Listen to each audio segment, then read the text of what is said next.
We're here with Bridget Etherton again. She's had 30 years of experience in EMS, and she's going to tell us about some of the crises that she has seen in her career.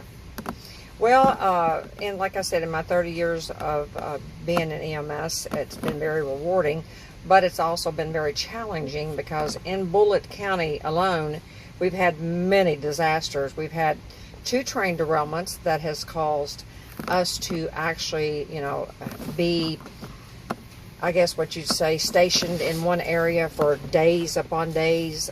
We couldn't leave. We couldn't even go home to our family because they had us quarantined into that area. Of course, we had to take care of the public as well as make the 911 calls. But I think that, to me, wasn't disastrous as much as it was just affected the county. Because of maybe, certain leaks of those cargo freights that they were carrying. But what I can recall that stands out in my mind was different things we've had, like, that did make an impact on the ill and injured was a tornado. We've had an F4 tornado in Bullitt County, and I think 94 was very devastating, and we had, several injured people in our county, none that was involved in the employees. The other one that stands out was the 16 inches of ice and snow that we got. I'm not sure the date of that. I think that was in actually 75, and we actually had to run from a Hummer. So that was very challenging, but very rewarding for the ill and injured in our county. Again, we had another derailment. We've had other things that I can't just come up the top of my head that would cause us to, have to, have a command post and stuff. But we have had several When things. those things did happen, did you feel like you all were properly prepared, or did you feel like you had to learn from your own mistakes? Well, back in 91, I'm not going to say we wasn't prepared as a service. We were, because we had so much mutual aid. Yeah. As we grew older in the company, and my director had such many hats that he was dispatch director along with EMA, so that helped with the resources. He knew exactly who to call and what to do.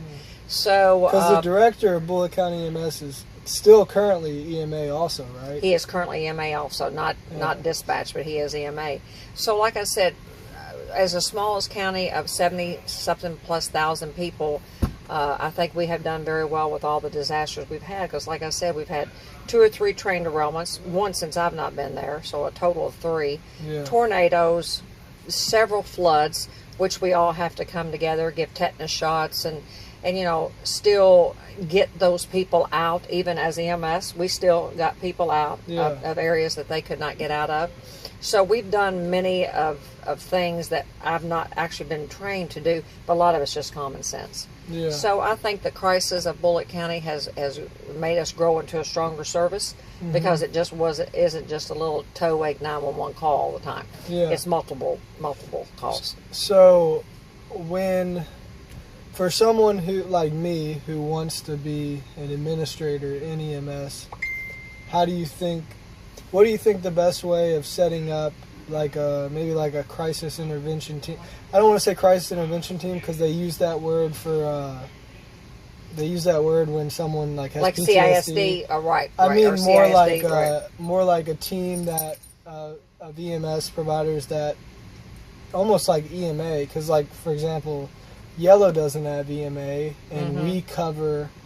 I know that we cover Louisville, but we also we're the ambulance service for Southern Indiana. So say I was an administrator at Yellow, how do you think I could put together a team to deal with a potential I don't think that would ever happen, that you could really do that. I'm not really sure, because the private services are so different. Yeah. You have to go under the community core and get the help from your metro government service. But that's where you pull in and go to places like, you would get on to boards like, there's a team called, I can't think of it right now, it might come to me, that you go and know how to call for certain mutual aid if it's a huge disaster for Louisville. But once you get into that administrative, there's meetings with all hospitals, and that's what you need to do. You need to get on that, which is KEMPA, and that gets you into those people that are administrators of those hospitals. That's what you need with being yellow, being private. Yeah. How to get these people in and out, during a disaster. Who to call, who to contact, how many beds are at certain places that you need to go to first. So I think, you just need to go to different, you will talk to different administrators that's been in it longer than you and get help from them. Yeah. So, I guess my final question is, no, it's not really a question, that was more of a statement. Because I'm also at Bullitt County now, I'm probably not going to continue my career in a private service. I'm probably going to be more in a... That'd be your best if you want to be an administrator. In a county service. So they have EMA, So do you find that EMA being tied into EMS is what's best, or do you think that role should be separated? Like an emergency manager, you can have as many hats as you want if you have the good leaders under you. Yeah. I know another company right beside us, which is Nelson County. He is also the director of EMA. Okay. So you can it's do like that in that. Spencer County too. You can do that if you have strong leaders right underneath of you in each department. Yeah. In EMA, you can't do it by yourself. You have to have strong leaders that knows how to write grants, knows how to have search and rescue under their belt.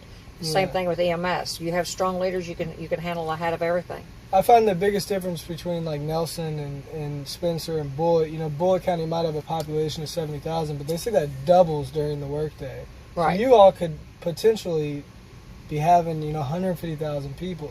That's a lot of people in your small. Because I'm sure it's mostly segregated to Mount Washington and Shepherdsville. Right. And that's a lot of people for that small of an area. Right. I just feel like you all could probably almost have your own EMA, with your own emergency manager who's not wearing more than one hat. That's true. I'm sure it could, because like you say, we're getting close to 100,000 people. Yeah.